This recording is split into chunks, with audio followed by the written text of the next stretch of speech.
What is going on, Rotogrinders? Dean here at Dean78904. That is the daily fantasy handle around the industry. It is precisely 5:10 on the East Coast, 2:10 on the West Coast, 4:10 Tennessee time. And of course, it's time for the flagship show here at Rotogrinders.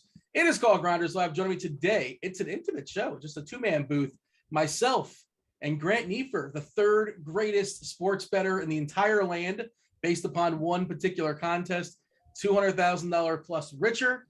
And his ego has not changed at all. He's still just as egotistical as he was a month ago, whatever it was. Grant, what's going on? How do you like that very pleasant intro? What am I doing over here? I'm the best around. No one's gonna ever bring me down. Yeah, I feel like that's a song from a movie in the 80s. Karate Kid. That's the montage scene. You were the Karate Kid? Why was that thing? It was in Rocky. It might be in both, possibly. Yeah, and like Bananarama, I think, had a couple songs in those 80s movies as well. Yeah, Cobra Kai. You see the show Cobra Kai on Netflix? You're aware of it? Yes, I have. It is delightful. There's an origin story based on movies from the 80s and the 90s. Yeah, I really need to go back and rewatch the Karate Kids. No, they probably suck. You don't need to see them as an adult. You probably suck. I have nothing to do with the Karate Kid movies, the franchise. But both can be true. I didn't say there was a correlation. Two things can be true independently. That is correct. But I imagine watching the Karate Kid as an adult, for the first time, or no offense, you were probably a dumb kid. Like a lot of kids, I was a dumb kid too. We had bad taste. I watched Monster Squad. I thought was hilarious. No, what did you like as a kid? Under Siege was one of my favorite movies. Terminator 2, fantastic movie. How about Under Siege 2? Under Siege 2, I mean, it gets a bad rap, but honestly, it's pretty solid there. The fight scene on the train, Steven Seagal was a great actor. He's like a cop in Louisiana. He's a cop in Louisiana right now, Steven Seagal. I mean, that's a cool thing to do. Do you know Shaq's a cop? I mean, he's in Miami. He's I don't know if he's actually doing cop things, but I think he's a sheriff technically. If you want to get all technical, I mean, I'm pretty sure Shaq is maybe a sheriff deputy. I'm not sure what the official title is, but this is the kind of thing, Grant, that we should be talking about tonight, later on, when we're watching the NFL game. We're going to be hanging out for 3 hours and betting during Grind the Line. And hey, if you guys like this kind of part, this kind of back and forth, this kind of nonsense, and mixing in some gambling, that's what we're doing for 3 hours. But we're talking basketball here, Grant. We're going to go game by game this style. The slate's not that big. We don't have to go, we're going to go the game by game. Earlier in the week, or last week, I suppose, on those 12, 13 game monster slates, we were just kind of doing the overarching conversation, but I think we can go game by game. We didn't talk about this pre-show, but here we go. That's the way I planned it out in my head, and that's why I assume you're going to give it a go as well. Lots of body parts to monitor as well, too. Of course, we're going to be showing off on the screen some of our premium tools. If you guys want access to those tools at your own leisure, get $10 off your first month of RG Premium. Go ahead, hit that link in chat. Just basketball, just NBA, have at it. You want all the sports, you can get all the sports as well, too. $10 off either way. Grant, what are your general thoughts as far as this 9-gamer? Of course, there are some guys that of note, of interest. Nikola Jokic in Miami tonight. I don't know if his brothers are in town. Allegedly, his brothers bought tickets to come to this game. Morris is not available. Jokic hasn't played the last 5 or 6 games. That's certainly one of the guys we're monitoring. And if you ask me, I thought he was playing 3, 4, or 5 games ago. I'm really surprised it's taken this long. I don't know what's going on in that organization. They also ruled out, I think, MPJ and surgery, and he's out for the season. So Denver, it's just a rough year for them. We'll talk about, some other guys, but is there anything you're monitoring? One big one as far as the body parts, or it's, a lot of little stuff for the most part, what I can see. Yeah. I mean, Butler's questionable. Yeah, it's a big one. Jokic, obviously, could be a potentially pretty big one. Levine, I think, is actually a pretty big one. There's a lot of big injuries. I don't know what you're talking about them being minor. Yeah, Butler and Levine. Well, Jokic was one I was saying in addition to, but yeah, I just feel like Levine's probably going to play, but I don't know. He's not feeling well and he's ill, and I guess who knows how ill he may or may not be. But yeah, I mean, Vegas, the line for the prop for Kyle Lowry points went up by 1, so I can't imagine it's. I think that, or not Lowry, Vucevic. Vucevic went up 2 points, which for points, assist, rebound. So I don't think it's terribly likely that Butler misses. I don't think it's terribly likely that Levine misses. I don't think it's terribly likely Jokic misses, but I am not in charge of that. I'm just speculating based on how Vegas has reacted to things. Yeah, and as far as before we dig in and break it down game by game, it is worth noting that 9-game slate, only one game, just one game at 7:00. So you have some time to buy yourself some information if you want. 8:00 on the East Coast is that Chicago game with Levine News. That's not out by 7:00. There could be an edge there for sure. And then Jokic is he's in Miami, so that game starts 7:30. I assume we'll know. But you never really know how things happen in the NBA. We found out that Tyler Hero was not playing in the middle of the game, or like basically as the game started, as the game locked, Hero was ruled out. We found out that Barton wasn't playing in a game halfway through the game. Yeah, I remember. It's just some weird. It's like this the amount of money this league generates, and like this, it's so weird that kind of stuff is not known. At least before the game starts. I mean, Butler was he got injured in pregame warmups. Like other ones, it's Barton, but Barton hurt himself before the game started. Yeah, that was surprising. That was legit. Yeah, but it's an interesting slate. We got time because Blender's not here, so we're not going to talk about Drummond, whether he's a good player or not in 30 minutes. Thankfully. Well, Embiid is back, and that's a good segue. Well done, Grant. That is a good segue because Embiid's playing the very first game against the Magic. 205.5 is the total. Philadelphia, monster favorites here. They're favored by 14 points. As far as Philadelphia, they're fully healthy with the exception of Shake Milton. Shake Milton's questionable with his groin. I believe he did go through practice, so I would assume he plays, but who knows? I don't know how much that matters.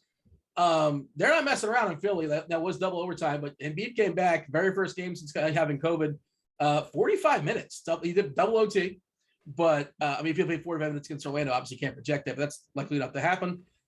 But the matchup here is great against Orlando for sure. Also, the body parts of Orlando. We know Cole Anthony's out. Terrence Ross is questionable with his back, and Mo Bamba questionable with his back too. So stuff can open up.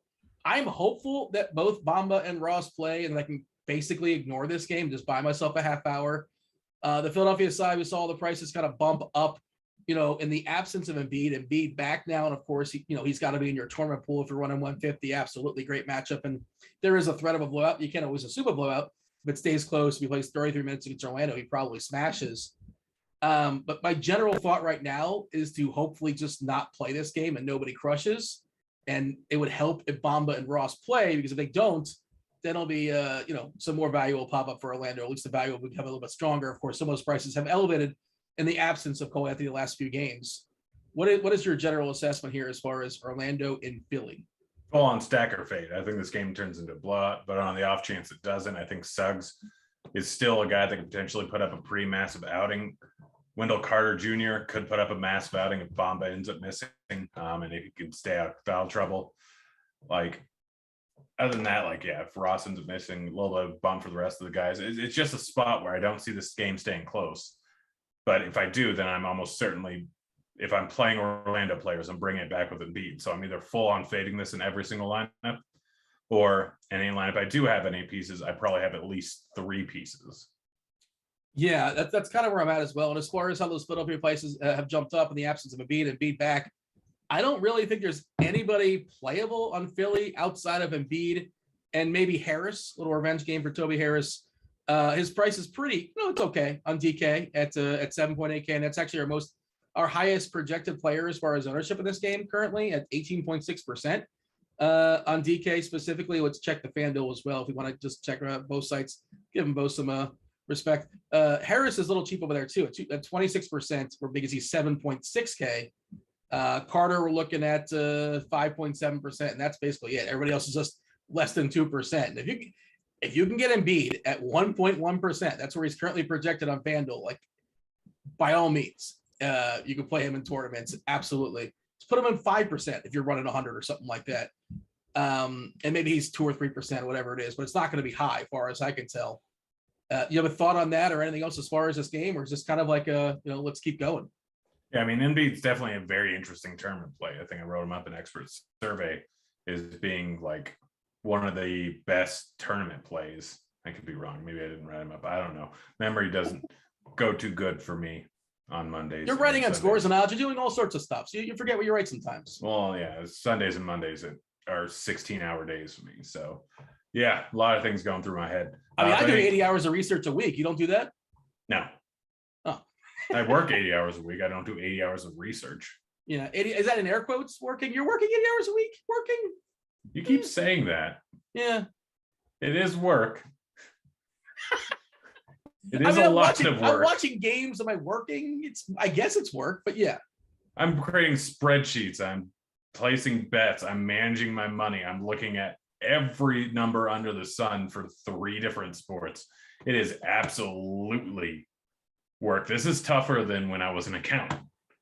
This is why you're the 3rd greatest sports bettor on the planet. People are on your tail. You're going to work that extra hour. I'm working a lot of extra hours. You got to stay on that podium. All right, let's move on. Let's talk about the next game. The narratives. You want to put the narratives or not? I'm trying to see. Oh, here we go. The news just came in as far as, okay, this is good. Mo Bamba available to play. Terrence Ross available to play. Love it. Cross out Orlando. Beautiful. That's how I feel. I mean, I still think you can play, of course, Suggs if you want to bring it back with Embiid. But yeah, I mean, yeah, not great. This just, it sets up as a game where I can just cross out, I think.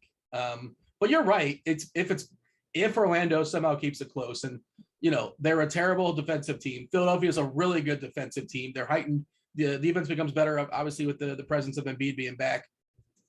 I don't like predicting blowouts necessarily, but this feels like Philadelphia wins this game by 15 plus. I might bet that one before we get off the air. Bet Utah as well. Utah minus 6.5. Portland on the first half of back-to-back, and Utah, one of the best home teams in basketball. Portland, one of the worst road teams in basketball. You like Utah tonight?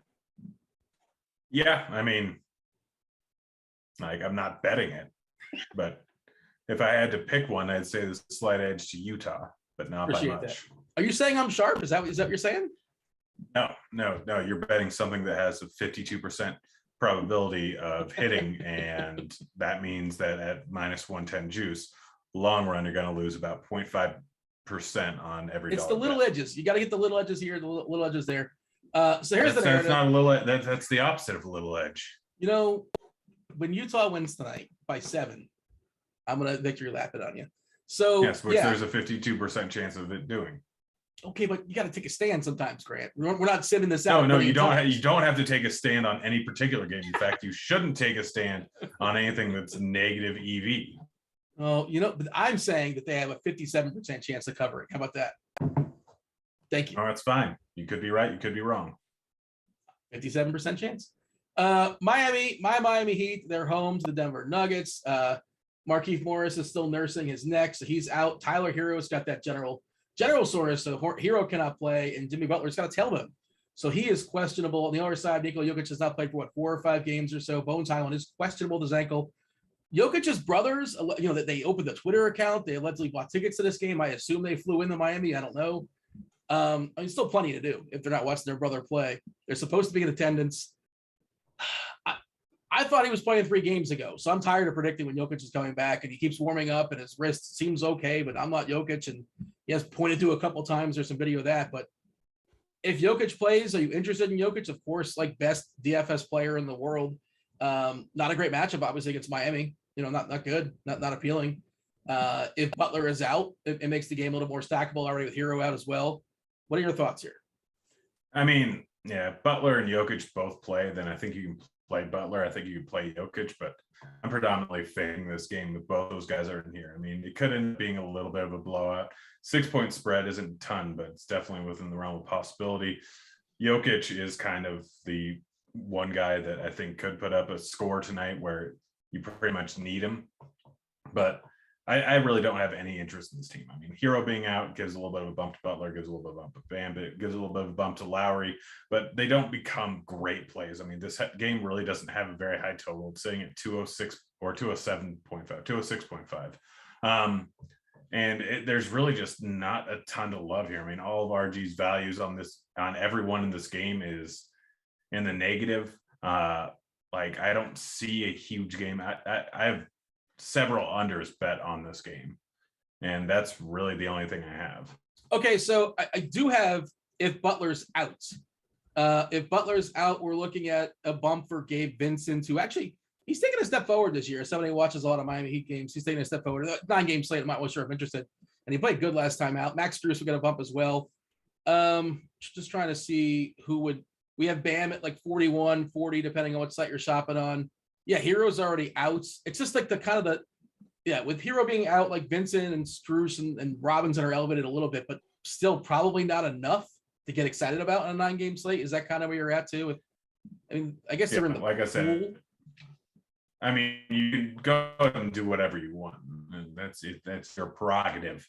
But no, I don't want to play really anyone. If Jokic ends up missing, I think Butler becomes in play. I hate playing Aaron Gordon. I really hate playing Aaron Gordon.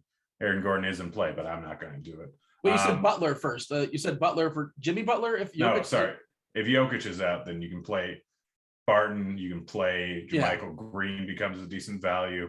You can play Aaron Gordon. If Butler ends up missing, then it definitely offers a decent spot here. I think the game stays closer. Lowry, Bam, Duncan Robinson, Vincent, all actually pretty solid overall plays. But I don't think that Butler ends up missing here. I don't think Jokic ends up missing here. So we have an if then for him. So if you want to know what's going to happen there, it's pretty spot on. Like I think Lowry's projection might be a little bit low on our if then. But Bam's where it should be, Robinson's where it should be, Gabe's where it should be. And Gabe and Robinson both stand out as great value plays on the slate if Butler ends up missing. But I think that Lowry is better than our current projections are showing if Butler ends up missing. As it is right now, I think the best play in this game is Bam Adebayo on FanDuel, specifically at 7.7K. And our ownership stuff reflects that. It just seems a little bit too cheap. I know he's been, for me, a little bit disappointing. The ceiling games haven't actually been there. The stocks have been down a little bit. The assists have been down. Oh, I got that Top Shot noise in my ear. I'm always like, what was that? I got a pack on Top Shot. Get excited. 4,755 away. Oh, okay. Well, I'm going to buy one in front of you. This is like your third one, though, isn't it? Yes. Oh, the rich get richer. All of these packs, they're not worth anything. Anyway. Number 45, Eric Bledsoe's going to be worth a boatload of money. Oh, man. We're moving on, right? Yeah. All right. Hey, chat, we haven't really talked to you guys just yet. What up, chat? Hit that like button. Do subscribe. Turn on notifications. I see some questions have already been fired off. If there's something you want us to elaborate on, something we haven't touched on, you want to ask us something specifically as far as the site, ask anything, give us the specifics. Devin, our producer extraordinaire, he's compiling those questions. He's going to join the show last 10 minutes or so, give or take, and fire off those questions. We do appreciate the participation. Indiana, Minnesota, 217.5 is the total. Indiana is a 3-point dog here. This is the back end of a back-to-back for Indiana, but they got walloped yesterday, so nobody really put a ton of minutes as far as the body parts are monitoring in Indiana. Miles Turner, not feeling particularly well. He had the fish, so he is questionable. The Minnesota side, we know Pat Bev is still out with his adductor. And a couple of their fringe players. Adductor or abductor? Why do you always ask that? Am I mispronouncing that? Whenever I talk about LeBron's adductor. No, adductor and adductor sound similar, so they generally say AB or AD ductor. AD, double D, if you want to get technical. AD ductor. Well, I mean, sure. Now it's a lot of syllables now. So Jaden McDaniels is questionable, not feeling particularly well, and ditto with Jared Vanderbilt. What do you have for me as far as Indiana against Minnesota? Cat's still really, really cheap on FanDuel. I mean, the guy that sounds out by far the most is LeVert at 5.3K. It's just too small of a price tag for him. Like his usage, everything is doing the offense. If this game ends up staying close, it's a plus matchup. Going up against Minnesota, I already bet the over on his points on this slate. I think it's over 17.5. I think that's too low considering the matchup and considering his usage. I know that he's been shooting pretty well lately, but still the shot volume should absolutely be there in this spot. And the minutes should be there in this spot because I'm expecting this game to stay close. Any concern on not to cut you off, but any concern as far as the back-to-back for LeVert? Of course, he's dealing with the back here and there, and they baby him, and he's rested several games as well, but he didn't play a ton yesterday. So I mean, and the price is cheap enough, I think, where whatever concern I have for the back, the price is still good enough that I can overlook it. And that's sort of my thought on that. He's 5.3 on DK and 5.5 on FanDuel. And DK just seems like a really, really good price. So the last back-to-back, do you know how much, or was that, no, that wasn't a back-to-back. My eyesight ain't good no more. But he's had like, he's only played like every other day for the last week, and then he got a little bit of time off Thanksgiving, but I'm not terribly concerned about it. That's why I asked. Him and Brogdon, I'm not certain. If Turner ends up playing, him and Brogdon are the only two guys I'm really considering. Sabonis's price tag, he hasn't been playing great. I still think he has some upside on it, but I'm going to have a lot more interest if Turner ends up sitting. If Turner ends up sitting, this price tag's probably too cheap for Sabonis. I know he had a bad game last night against Milwaukee. I know that because I bet a lot on him and I lost a lot of money on him. Thank you, Sabonis, you son of a biscuit. They have Turner's out. Just rebound numbers should go up, like minutes probably should get a little tick up. This is a great matchup. They're probably going to need his size, and they're going up against Cat. So Sabonis is a guy that is interesting if Turner ends up missing. Yeah, or if then stuff. I just pulled it up. If we see Turner sit, we're giving a change percentage for Sabonis, a bump of 11.39%. So we become a 44 fantasy point projection on DK and a 42 fantasy point projection on FanDuel. It looks like we're adding Gogo Batadze and Brissett to the rotation. Obviously, you're not necessarily rostering those guys. Nothing really else to get excited about. As far as the Minnesota side, your favorite players for the T-Wolves tonight is who? I mean, it's probably Cat, followed by Edwards, followed by Russell, but you can throw any one of them in any order. It really doesn't matter. Like, it's the same thing every single night for the Timberwolves. This is a decent matchup going up against Indy, and it's a pretty decent team total. But any one of these three guys can go off for a big game. I mean, obviously, Cat's a little bit cheaper over on FanDuel than he is over on DraftKings, so he's a better play over there. Edwards is pretty similarly priced on both, but slightly cheaper on DK. Like, Russell is cheaper on DK than he is over on FanDuel than he is on DK. So it depends on which site you're playing on. Like, I don't love any of them. They're all fine tournament plays, but it's more guys that I'm throwing in. If I'm using a bring back, I'll use one of them, but I don't mind any of them as a one-up. I just don't love any of them. What if we see Vanderbilt, McDaniels, one of or both those guys sit? That's like 45, 50 minutes to delegate. Like Naz Reid might get a few more minutes, and he's a good fantasy point minute player. It isn't much to get there to pay off that salary. He's 3-1 on DK, and they have played him alongside Towns. That's happened before. Josh Okogie. I mean, I think that's a little bit more dependent on if Miles Turner ends up playing. If Sure. both Vanderbilt and McDaniels are out and Turner ends up playing, I think Naz Reid gets more run. Otherwise, like, I wouldn't be surprised if they just don't like go a little bit smaller in this spot here. Yeah, I mean, Batadze is out there too, but Butler ruled out, son of a biscuit. Let me see if I can get. Oh man. So what are you betting right now? Well, you're going onto a site and you're trying to bet like Kyle Lowry and Bam and all those guys over. Is that what's going on? Yeah, I'm guessing I'm not going to get there in time. I'm not going to get there in time either. That's big news. Joker, we don't have anything official just yet. Let's see. Derek Favors is out. He's ill. We'll get that game soon enough. Butler is out with his tailbone. Shake Milton officially in. So everybody that was questionable in that Philadelphia Orlando game is available. Danny Green limited to 17 to 20 minutes. It's an interesting window for him. And JaMychal Green now has an elbow. He's questionable. Interesting. All right. I think Jokic is going to play. But I thought Butler was going to play, so I'm just a big old dummy. Yeah, I mean, it's almost like you guess 52% of the time. Basically, my chances of being right as far as Well, I already bet the under on Kyle Lowry points, so that's just money given away. Oh, that's not good. Why did you bet? Because you assumed that you thought the number was pumped. That was before Hero was ruled out either. I assumed at least double whammy. Yeah, so I'm probably screwed, but my one big bet today was, and I saw Meansy write it up on Scores and Odds, and he got it at 5.5. Well, so it was interesting. Kevin Porter Jr., no Green for Houston. He's going to have more distribution responsibilities, and he's facing OKC. Which, I mean, maybe he'll be in the torture chamber, who knows, but he got an over 5.5 assists. I got it over 6.5 assists, but over 5.5, like minus 120. I got it over 6.5 at plus 120, I think. Yeah, that's about right. Yeah, I feel pretty good about it.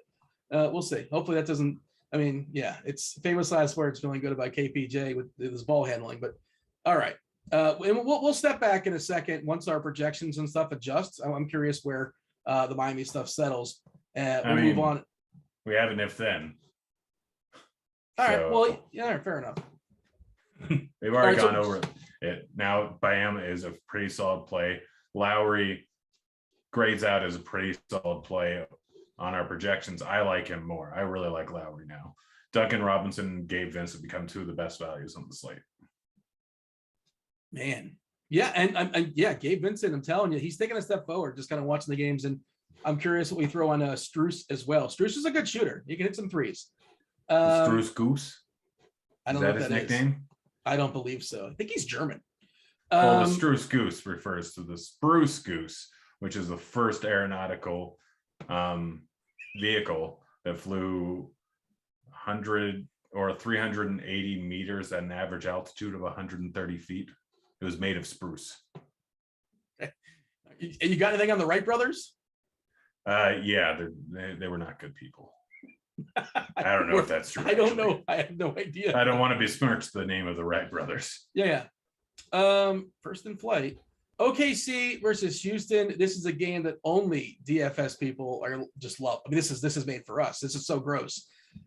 All right, 216.5 is the total. It's high and it's tight, fairly high. You know, not as high as these numbers used to be. 216.5, reasonably high. And Houston is a favorite. They are favored by 1.5 points in this basketball contest here. We're looking at as far as we just got Favors is questionable, right? Was he questionable or out? What did we get at that? He's out. Okay, so JRE is kind of sort of someone interesting as a cheapie here against Houston. That's Jeremiah Robinson Earl to you. Kenrich Williams also out for OKC, which is, you know, they have a ton of bodies. That doesn't matter so much, but it is of note. On the Houston side, the only thing worth noting is that Jalen Green is out with his hamstring. John Wall continues to be out because he wants to start and they don't want him to start. And that's where they're at. It's like, well, we're just not going to play you 20 minutes. So weird, that situation. And he's untradeable.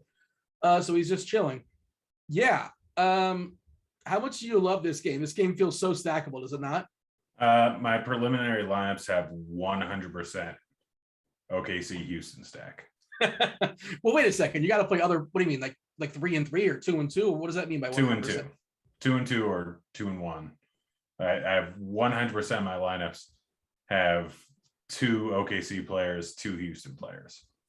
Okay, so I'm assuming your favorite Houston players are KPJ, Kevin Porter Jr., Jae'Sean Tate seems a little bit too cheap, and then of course Christian Wood is the big spend, and that's the other part of it as far as game stacks go, right? We're not spending 10, 11, 12K on like a Giannis or a Jokic or a Harden or whoever. The game stack isn't that expensive. You can game stack this and still get a couple good pieces around the other 8 games, and I assume that's what you're doing. Yep. That's exactly what I'm doing. You want to elaborate on that? I was starting to before. I was pausing for a dramatic effect. Okay, well, you threw me off, but go ahead. I'll just tell you exactly what I have in my lineup HQ. I have SGA locked in, and then a minimum of 1 of Dort or Giddey. I think one of them goes off for a massive game. I don't think both of them do, but I think one of them will. I think you can play Dort and Giddey together and not play SGA, but I'm locking. I love SGA today. I think James Robinson Earl now is definitely more in play, so I may have just massive game stacks here. Over on the Houston side, I have 1 of Kevin Porter Jr. and Christian Wood, and minimum of 2 Houston players in every single lineup. I have no problem with Matthews, but now with the Miami situation being what it is, I think probably falls back, right? Yeah, I'm more likely just playing Porter, Tate, and Wood, and then taking the Miami value over on that side, just because it's far too good right now. But yeah, this is by far my favorite game. Kevin Porter Jr. and SGA are my 2 favorite plays on the entire slate. We saw what happened in this game last time. It was KPJ, I don't think was playing in that one, but it was a pretty solid overall game environment. I mean, you're getting 2 teams that are generally priced down a little bit because games tend not to stay close. So they always have a little bit of upside, but the matchups just end up like Christian Wood is priced down, especially over on FanDuel, because so many blowouts. Like his points are so far up and down all over the place that you can't really press him up that much because he could end up getting blown out any given night and putting a 20 spot on there. But KPJ, he's been getting it. I actually bet his over on rebounds for like 4.5, 5.5, something like that. I had a nice little 10 plus rebounds prop on him on that overtime game the other night. That was pretty nice at 9-1. But yeah, like I just love this game. Like I'm going all in on this game tonight, and that's just what I'm doing. I bet Jeremiah Robinson Earl for a double-double at 6-1. I feel pretty good about that. Like, it's probably not going to happen, but it's better than 6-1. And I got SGA to double-double at 7-1. Like, come on, 7-1 for SGA double-double. You gotta like Grant. You're on that one. Let's see. Oh, come on. You can't. Well, I mean, I would be on it if you weren't already betting it, and that means that it's you got to factor that in as an cursed. accountant. That matters. Curses. I don't know how much that factors in, but factors in pretty heavily. Yeah. JRE is at plus 550 right now, and SGA is at plus 650. Yeah. So at least I have some good lines on it before. Yeah. And I got KPJ. No, never mind. I got the LaMelo Ball for a triple double. I can't help it, but not bet every single time, basically, because he gets there more times than 8-1 or whatever it is. You know, I'll throw 100 on each of them. By the way, in our chat, you're welcome. In our chat, allegedly, now this is allegedly, we don't want the Wright family to come after us. One of the Wright brothers was in love with their sister and refused to talk to her after she got married. I know it's gross, but it's a fact. I think if you're going to throw that out there, at least say which one it is, just so we don't want to falsely. Now it's just a blanket on all of them, right? I mean, you have Google. Yeah, but I'm fairly certain that was much more common back then. It was slightly less frowned upon in like the 1850s or whatever. Yeah. In 1900. Well, I mean, also like there wasn't social media around then. You wouldn't get outed on Twitter. Is what you're saying. Yeah, I mean, that's the reason why you're not doing it. I mean, no, but that's a deterrent. Sure. I'm buying my third Top Shot pack here. This is exciting. What do you think I'm gonna get? I think you're gonna get like some garbage because that's all I get, and hopefully you get the same thing as I do. I had one pack that had LaMelo and Duarte. Yeah. So give me this. Give me your favorite player. I know you're stacking it up all sorts of ways, and I think it makes for a really number interesting 1 SGA, number 2 Kevin Porter Jr., number 3 Dort, number 4 Wood, number 5 Giddey. What do you think of Robinson Earl? He's fine. Again, this was what I did earlier. So now with Favors being out, it's definitely an up to Robinson Earl. But I got a Dinwiddie. Hooray! I got a Dinwiddie. Gosh darn it! You couldn't wait till after the show to open it. Like you have to open it on the air. I wanted to let the people know that I got Jermichael Green, a Bojan Bogdanovic, and my third Isaiah Stewart of the day. Oh boy, get excited! But do you know who the best fantasy point per minute player is in OKC? It's not SGA. It's not Giddey. It's not Dort. Is it the Moose. JRE? It's the Moose. No. The JRE averages 0.83 for the record. 0.83 fantasy points per minute. The Moose. Muscala 1.11. I don't know how many minutes he'll play tonight. Probably not a ton, but yeah, just thought that was interesting. I was pulling up their fantasy points per minute by player. Anything else to say as far as this game? We clearly like it a lot. Yeah, no, this is all I care about. I'm going in for my 4th pack. Dude. All right. Get in line. Charlotte at Chicago. I'm in line. This is a fun game. This is going to be a lot of fun. The Ball brothers going at it. Charlotte is so much fun to watch. I love watching them. Make sure you watch the home broadcast. Their announcer is great. Eric Collins. A lot of enthusiasm. I put him at my top 5. Top 5. What's it called? League pass team. They're a top 5 league pass team as far as watchability. And that game, they put up a 150 game the other day in double overtime or single overtime, whatever it was. I think it helps when Plumlee's out. And Plumlee is out. The Plum Dog is out with a calf. Cody Martin questionable. He's ill. Zach Levine on the other side is questionable, ill as well. Ball brothers going at it here. Charlotte play fast, and they're all games that they're a part of are great. So I love the Chicago side, especially if you get Levine out. I imagine it's gonna. I mean, DeRozan becomes a phenomenal play. Vuk, I don't know who's going to slow down Vuk. Vuk looks like an awesome play. He's been kind of like, I don't want to say mediocre, but like not by his standards this season, but the salary kind of reflects that. This feels like a really, really strong Vuk game as well.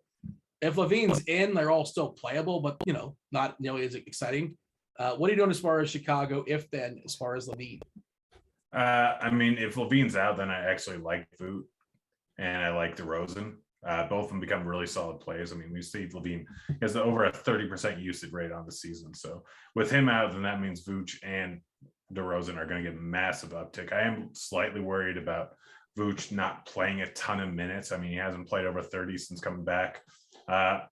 Lonzo Ball is definitely a guy you can throw in there. I mean, going up against brother, narrative street there, blah, blah, blah, this and that. Like 7K, fast-paced game, which generally suits him pretty well. He could end up getting a triple-double with like 5 or 6 or 7 threes here. Like it can absolutely end up happening. This is just a beautiful overall spot. The problem is I don't have a ton of interest in the Charlotte side, but if Levine is ruled out, I think this game stays closer. And I think that you can bring it back with any of the pieces over on the other side. I mean, I'm not in love with any of them. LaMelo always a huge ceiling, but 10.4K considering everything, I don't know if I want to go with that. Like Hayward, not really someone I ever like playing. I think my 2 favorite pieces are probably Bridges and Washington. I'm not in love with them, but I think they're both solid pieces to throw in a game stack. But this seems to be the problem most of the time Charlotte's on the slate. I want to stack it up, but I don't like any of the Charlotte pieces. So are there any that you're Washington's into? the best piece, Grant. Averages the fantasy point per minute. We know how he thrives at the 5. Plumlee being out as well. Dibs on the band name Thrive at the 5. Say it again. Dibs on the band name Thrive at the 5. I can play a mean triangle if you need a triangle guy. I'm happy to join. No. Or like a Maraca. I'm versatile. No, I do not want you in my band. Yeah, and there's also 5 for fighting. There's many band names in the 5-finger punch, death punch, or something like that. There's a lot of bands that have the 5. All right. Yeah, I like the PJ Washington price. I don't think it's where it should be. He's playing a fair bit of minutes, like since coming back from his injury. Yeah, he's the best player on the Charlotte side, dollar for dollar. I love LaMelo, but he's super expensive. But if you want to throw him in there, he absolutely has a chance to triple dub. We've seen that multiple times.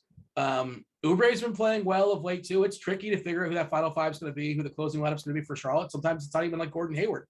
They have many pieces now. It's a fun team. Ball, Rozier, Hayward, Bridges, Washington, and even Oubre will sneak in the final 5. And again, I think Chicago is pretty clear as far as if Levine sits, you elevate the other major pieces. Kobe White could be kind of sort of somewhat interesting on DK. He's super, super cheap, and maybe they unleash him to some degree, if nothing else, in the second unit. I don't know how much you need that on a 9-game slate. A little bit ambitious. He's scoring reliant, but we've seen it before. We saw it last year, at least, where he can score upwards of 20 actual points in the bucket. He's kind of got to do that because he can't do much else. Yeah, your favorite player on Chicago, if Levine is out, is who? DeRozan followed by Vucevic. Yeah. And I think PJ Washington's a guy you can play in cash games, by the way, just to where he's priced right now on DK and on FanDuel. I don't think that price. I mean, I'm not sure you need that considering the value that's opened up in Miami. I have not built anything since the Miami news, so I don't know either. But in my head, he's in the pool. But you're right, that could have changed. We got anything else here? Or moving on. Moving on. All right. Speaking of pace, we got to pick it up, and I think this is a good game to pick it up on. Washington, San Antonio, 215 is the total. Washington's a 3-point favorite. Against the Spurs. As far as the body parts, Washington, I believe they're fully healthy, right? I have it written down. Yeah, Dinwiddie's back from his rest. Spurs without a couple of fringe guys, Devin Vessel and Dougie McDermott, and which leads us to Big Body Johnson. Kelvin Johnson's got one of those guys just kind of make stuff work at a pretty good price.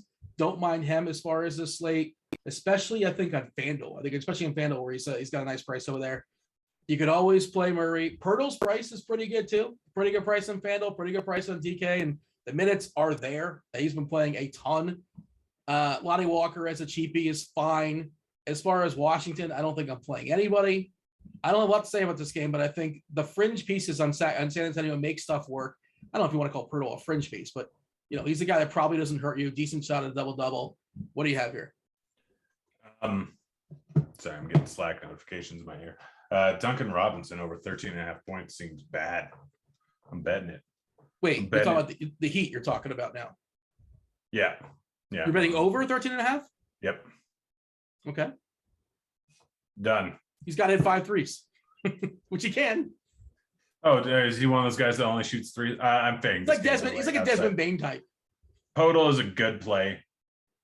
Like, and DeJounte Murray is a good tournament play. Otherwise, fade this game. I'm just pulling up our ownership on DeJounte Murray. Oh, we actually have a 10% on DK, which is surprising. I thought it'd be lower than that. Or is that DK or is that FanDuel? It's our FanDuel Murray projections 10% as well. White is another one of those guys that, like, fine price. He kind of makes stuff work on FanDuel, 21%. We have Keldon Big Body Johnson at 32% project. And now this stuff will almost definitely change when the Miami news is factored in. So, bear with us. We have an hour and 10 to get it right. But yeah, they are still they're in the pool if nothing else. And the Miami stuff got to refresh on that. But otherwise, is there anything else that excites you? Like, I have nothing on Washington to get excited about. Nothing. Yep, absolutely nothing. Cleveland, Dallas, 210 is the total. Dallas is a 7-point favorite. We do have one of the bigs. WCS is out, not feeling well. Ntilikina is out with his calf, not really a big deal. Jalen Brunson does have a foot, but he's going to play with it. He is probable. As far as the Cleveland side, Jetty Osman's got a back. He's questionable, but they're as healthy as they've been, I think, basically as the entire season.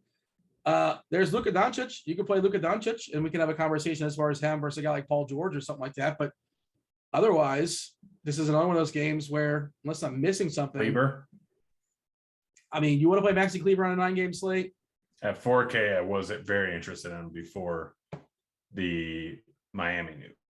I mean, he's been playing minutes. He's been getting a decent amount of run. He's been getting a decent amount of usage. Like, at 4K, yeah, he's absolutely still a fine play, still a decent value play. But with Miami, I'd just rather go Robinson and Vincent now. That's kind of how I feel as well. Like, and Kleber just feels so, I don't know, volatile, I guess is the word we'll use. He's actually a pretty good fantasy point minute player, close to 1, but his minutes, like you say, they can sort of jump around. He's a big that can hit threes, which I do like. I do appreciate that. And what are we projecting as far as his minutes for Kleber? How many do we have? He's also going up against a team that has some big guys there. Big guys. A lot of girth in that Cleveland side. Is that what you're saying? Allen, Mobley, Markkanen, Love, Okoro, Allen. Yeah. That's future rookie of the year, Evan Mobley to you. I really hope so. Yeah. What do we have? We have 28 minutes projected for Kleber. So he plays 28 minutes. Yeah, sure. I guess he's in the pool. I hear you. I guess I should at least acknowledge its existence. But like you said, he probably falls behind the Miami stuff. Yeah, I mean, it's a way to get it. I'm going to wait and see where ownership ends up lying. But I mean, he's likely coming off the bench. Off the bench, he's gotten a usage bump. He's still playing a boatload of minutes because even when WCS was in the starting lineup, WCS wasn't playing more than like 12, 15 minutes. Sure. And yeah, again, they're going to need some girth. You got a girth, big spend as you tonight. like to say. You got a big spend tonight, Grant. Who is that big spend? Is it Paul George? Is it Luka Doncic? And Jokic still might enter the conversation, in theory. Yeah, I mean, probably a slight edge to George, but I'm not going to argue with any of them. It's pretty much whoever fits. Yeah, that's kind of where I'm at as well too. I'm thinking back when I did my rankings earlier today, an hour or two ago, whatever. And I know I had Luka ranked at least in my top 8, but in my MySpace top 8, he wasn't my number 1. Tom had that, I believe, but I think he was on the board. You didn't move Tom out, man. You are a sad man. Tom made it happen. What do you mean? Without Tom, there is no top 8. Yeah, but it doesn't mean he's your top 8. Well, maybe I don't know 8 people. And I needed Tom just like to fill out the roster. Is that not possible? You got anything else this game, Grant, or are we moving on? Moving on. Did we lose anybody in the chat? The people in chat know what we're talking about as far as Tom? I mean, I assume some people in the chat are over the age of like 30. Yeah, but I'm saying there's some that are like 20 that are just like, Tom, who's this Tom fella? Yeah, I'm sure there's some, but the Utah Jazz, they're at home versus the Portland Blazers. This is the front end of a back-to-back for Portland. 223 is the total. Portland is a 6.5-point dog here. As far as who's in and who's out, I wrote this stuff down and now I cannot find it. Royce O'Neal, I think he's got 2 body parts, so he's questionable. You know what? Let me go ahead and pull this up in a second. I'm going to throw it your way, and then I'm going to go find it and just confirm, make sure I got this right. But what is your general assessment? What do you have for me as far as Portland versus Utah? Tough matchup for Portland, obviously, but I mean, they are without Powell, which in theory opens up some opportunity. Tony Snell's going to draw the start, that's always a lot of fun in DFS. The lowest usage in all of basketball. But go ahead. Yeah. Not a ton of it. Like Mitchell and McCollum are fine. I had a lot of interest in Little and Nance prior to the Miami news. Again, that's kind of changed a lot of where you're going with value. There wasn't a ton of great plays. Little, Nance, Keebler, kind of the three guys that stood out. Now it's Robinson and Svensson. That's pretty much it. I'm if I need value, I'm probably going their way. So it's really just McCollum and Mitchell here. I mean, Lillard priced up too much. I mean, you're pretty much getting McCollum for 2K less with pretty close to the same usage. Obviously not as good of a point per minute producer, but I like a little bit of savings there. So if you want to do a game stack, I don't mind throwing those two in there and then maybe throwing a little bit of Little in there or some Nance. Both of them are fine, but yeah, this game is a whole lot less interesting now with Butler being ruled out. Yeah, Powell officially out with his quad. Royce O'Neal has got a foot and ankle, so he is questionable. Just checking Twitter, see if we have anything new as far as just general overall guys in and out guys playing this evening. It's all about Draymond Green. That's tomorrow. Davis tomorrow. Bradley tomorrow. Yeah, Favors. We talked about him being out. In the chat, we have TJ. I'm gonna butcher his last name, Grant. I'm gonna throw it your way. He's I guess he's joining the RG team. I'm not aware of this. I think this is a dude that keeps crushing it and keeps tweeting out on Twitter that he's doing really well with the RG tools. Can't wait to be on my first morning grind this week and Grinderslive later this month. All right. Well, welcome to the team, TJ. Yeah. Congrats. And I don't know if he confirmed or denied if he knows who Tom is, but maybe that's the first question we'll ask him. Not like how are you winning all this money? No, I'm gonna ask him who Tom is. That's the important thing. That was not money comes and goes. Tom lasts for a few years. That was not a part of the interview process. Yeah, I mean, Utah, you might get an incremental bump for like a Joe Ingles, an incremental bump for like a Bojan Bogdanovic if Royce O'Neal doesn't play. If you're super ambitious like Rudy Gay, but again, 9-game slate.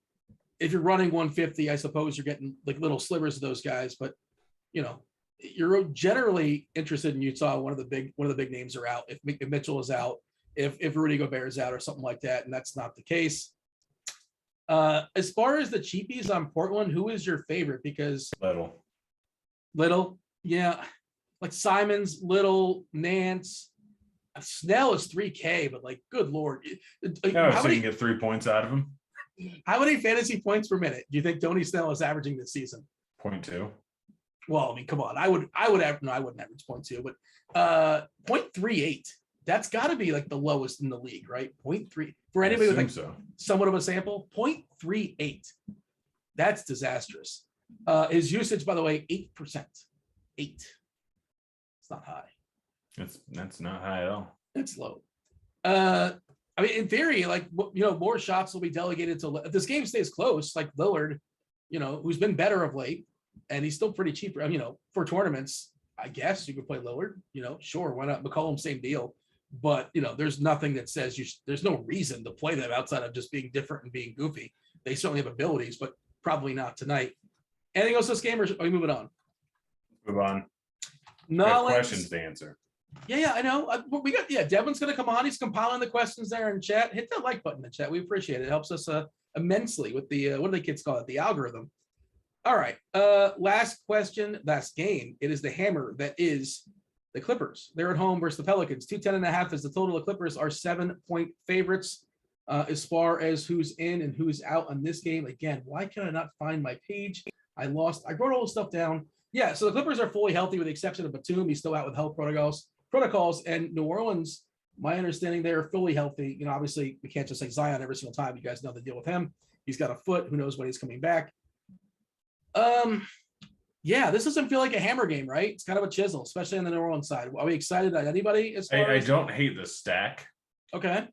Like, I am worried about this being a bit of a blowout. Obviously, Jackson and George kind of grayed out as decent plays. Ingram, Valanciunas really haven't been getting it done fully lately, but were just in a giant blowout game going up against Utah the other night. Clippers have had a pretty solid overall defense so far this season. So it's really not great. I don't mind stacking it up, throwing in George, throwing in Jackson, and then two of like Ingram and Valanciunas or Herbert Jones or Josh Hart. They're all fine. but this does not stand out as a great play or as a great game. So if I'm playing it, I'm just hoping it stays close. And yeah, those are the pieces that I'm interested in. It's just kind of like that. Like with the Miami value and the OKC Houston game, like that's 80% of what I'm doing tonight. I just refreshed our lineup HQ, right? We got an update here as of 5:55, so 4 minutes ago. And I was curious who Meansy's core plays are. And core plays are basically like the guys he would start his cash lineup is. Not to speak for Meansy, but that's basically the way I interpret it. And I assume that's how he would say it as well. And it's weird. Like Duncan Robinson's a core play on DK. It's like, whoa. I mean, I understand the situation. He's going to play 30 plus minutes and he fires away from three. But yeah, 4.6K. And he's looking like a core play as well as Bam Adebayo. We talked about him. Karis LeVert, the R1. Somebody always asks us about cash game core plays. There you go. Just getting him out of the way from the start. And let me jump over to FanDuel to see if they're any different before we turn it over to Devin and knock out the questions in chat. Paul George. Yeah, he sees 9-2 on FanDuel. We didn't really stress the difference in price over there. That Paul George price on FanDuel is weird, isn't it? 9-2? Yeah, it is weird. I think he's going to be super chalky, right? Yeah. Oh, yeah. I mean, I assume so. I haven't ran anything yet since the new news and all that, but just 9-2 just seems too cheap. Bam Adebayo was already too cheap at 7-7, so that's a really good place to start, far as I can tell on FanDuel. I agree with Meansy. You guys can get Meansy's takes on Crunch Time. Crunch Time for premium members. Thank you guys. Strap the lock. If any news breaks, he will break it down for you. And also, he kind of sort of tells you how to make a cash lineup. If you pay attention, you essentially know what to make, what to do. There you go. Have at it. Him and Kevin Roth joining us. Well, not on this YouTube link, of course, on the Rotogrinders site. Check us out there. Give me your favorite game stack, just in case somebody joins us late. I don't know the answer, Grant. Houston, OKC. Yeah. You have a favorite play? There's one dude, this is, I want to be well over the field SGA. on X. I just reran my projections. I have 100% SGA, 75% Kevin Porter Jr., and 50% Christian Wood. What can go wrong? Just loading up on OK. I lose all my money. I don't care. Yeah, you'll be back tomorrow, right? That's DFS. I mean, I'm trying to maximize my potential ROI. I don't care about any single slate sample size. I don't care if I lose all my money on any slate. I'm playing to maximize my expected ROI. Plus, it's all tax deductible. Fun fact. Yeah, you're playing with house money right now. Is that good? That's a nice humble brag there. Yeah, I mean, at the end of the year, every single year, everything I play is tax deductible. Well, assuming you're winning money, right? It's not. I win money every year. Well, I didn't want to make any assumptions. I wouldn't know if I was losing money any given year, then I probably would be at a normal job. Yeah, this is not a normal job. Apparently not. No, yeah. I've done normal jobs. This is not a normal job. What's the weirdest normal job you had, or the worst normal job you had? I worked at a movie theater when I was in high school and got my register was robbed while I was on break. Oh, did you have to pay for it? No, it turns out it was an inside job. Oh, yeah, a little bit of intrigue Owen there. Gerald Butler. I honestly don't. I think know. It was Clive Owen. It was probably Clive Owen. I was thinking of Inside Man. I couldn't think of the actor in Inside Man. Man. I think it was Clive Owen. Spoiler alert. Great movie, by the way. It is a good How was that a movie. spoiler? It's been out for a long time, Dean. Well, also, what did you give away? There's a robbery. A character. That's in the preview. That's what the entire premise of the movie is. I want to go in cold. I don't want to watch the trailer. I don't want to know anything. I want to go in as cold as possible. Well, don't put on a Grant, sweater. Don't Grant, wear a hoodie mascot. like you do every day. This is the kind of thing we talk about on the Monday Night Football show. I want to talk about Grant being a mascot. He was a mascot for a G League team, and that's a fun conversation. We can CBA team. Yes. We do need to count that. We need to write that down. We'll have to touch on that for sure. Yeah, I've not had many more normal jobs. I've only had has three. Grant ever attempted to flirt while in mascot? Has that ever happened before? Yep. In uniform? Yes. And I want to find out how that went. Well, we'll talk about that later on tonight. Hey, let's knock out some questions from chat, Devin. Why don't we? Let's start with an early comment from Fighting Moose. Said, I rode on a train in Canada that had the receipts repurposed from Under Siege 2. Thought that was worth noting. That was worth noting. Good call. K-Town's finest. DK single entry tournaments. Who's your must-play high dollar and low dollar plays? Grant.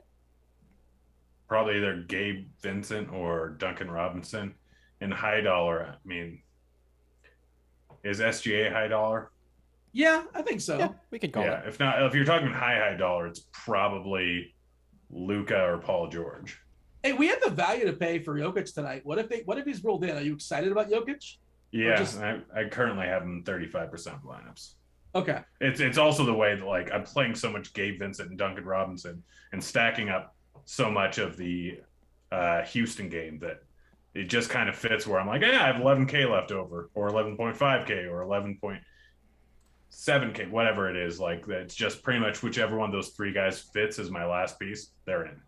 We got Gabe Vincent projected for 30 minutes and 27 DK points at 3.8K. So that's Lovely. It's pretty interesting. That's pretty appealing. Struce 3-3 projected for 23 fantasy points. So, yeah, the Miami stuff is going to supersede a lot of the value that's out there. Like Grant keeps saying. Nikola Jokovic and Bones Highland are still both game time decisions. Was that Nikola Jokovic? Nicola. Just making sure I heard the right player there. I think he was. I thought he was some of the Bulls too. I'm like, you're combining two players. All right, let's get to some more questions. John wants to know thoughts on starting my lineups with Luka and DeJounte in DK tournaments. Some of these were early on, so some of this might have changed, obviously. I mean, it's Luka different. It's not terrible. Still, like both of them are very good tournament plays. I don't think you have to start them, but I'm not going to argue with that. And Dean, we touched on Cash Core thoughts, right? Yeah, I just threw him out there. I assumed somebody asked. I just figured I'd knock it out. And I was curious myself because I figured things changed with Miami. Yep, friend of the show, BJ, always shows up with that question. Bruce, here's a little bit of a nebulous question. Is there anyone looking over-owned tonight? Hold on, I'm Googling nebulous. Go ahead and ask that question. Probably used it incorrectly. I'm going to check out ownership.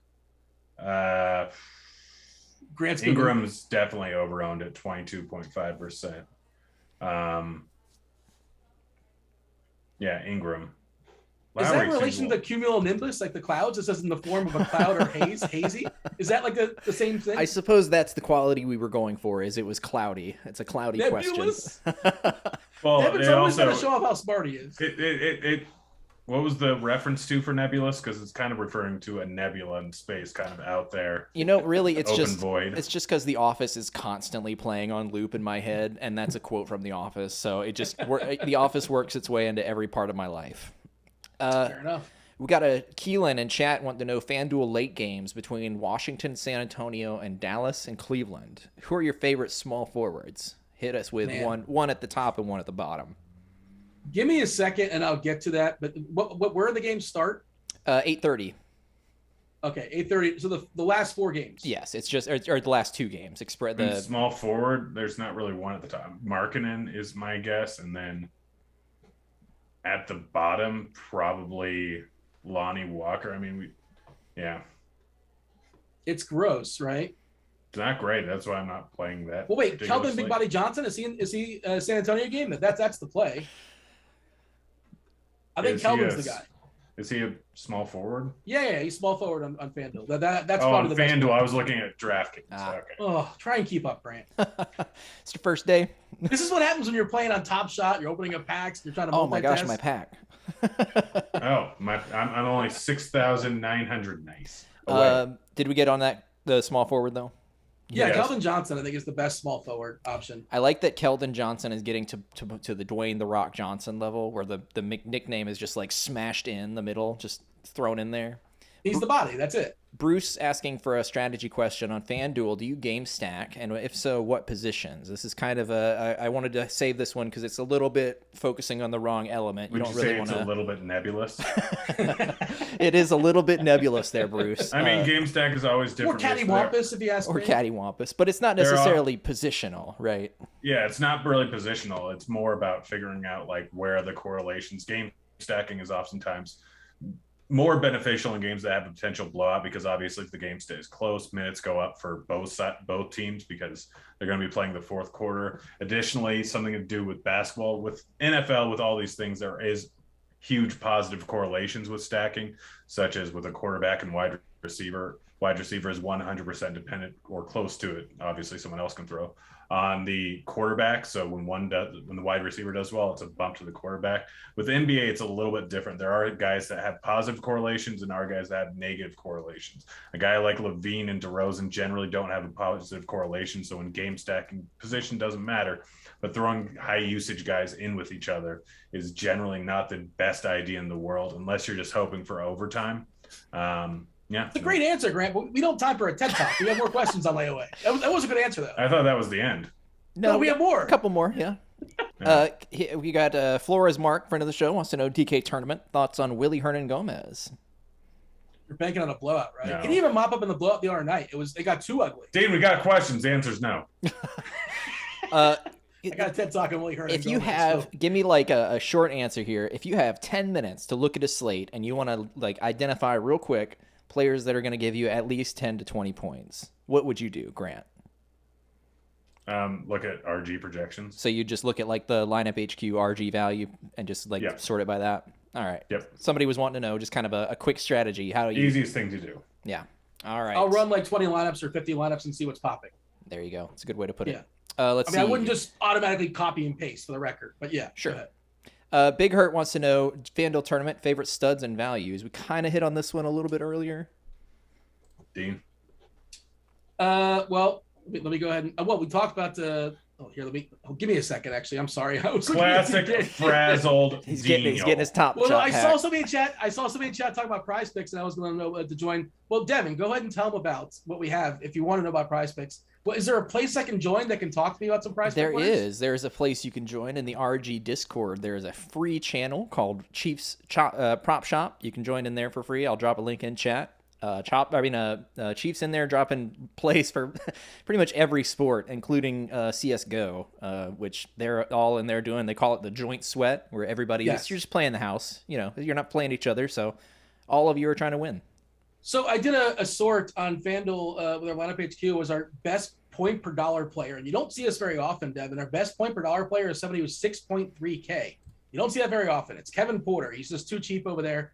And then the next guy, I want to see what the Miami guys are. Gabe Vincent, Max Strus, 5 and change. Vincent. And then these guys, obviously at some point raw points matter. But I think Kevin Porter is the best. And we talk about Keldon Johnson, a guy that just kind of makes stuff work over on FanDuel at 5.5K. The best big spend is probably Paul George. Paul George at 9.2K just seems way too cheap. You want to be a little different, look at somebody like Cat and Bam Adebayo. There you go. We have another show though. I think. Dean, thank you for the TED Talk, but we don't really have all the time. Yeah, I knew that was going to come back around to me. Boomeranging. But yeah, that's all the questions and about all the time we have. So yeah, let's get on out of here. Take us home. So we also have a showdown slate coming up at 7:30. After the showdown slate for the football game tonight, the Washington football team versus Seattle. Myself and Grant, we're going to be on for 3 hours talking all sorts of nonsense. Devin will join us as well. Hopefully you guys in chat enjoy us too. And well, enjoy us, yes, and join us and ask some questions. Yeah, whatever. We're here to just talk nonsense for 3 hours and gamble. It's good times for sure. That was the basketball slate. Good luck tonight. Stay tuned for crunch time. You guys are premium members. That was Grant. That was Devin. That was the chat. Hit the like button your way out. Do subscribe. Turn on notifications. I was Dean. We're out of here. Oh!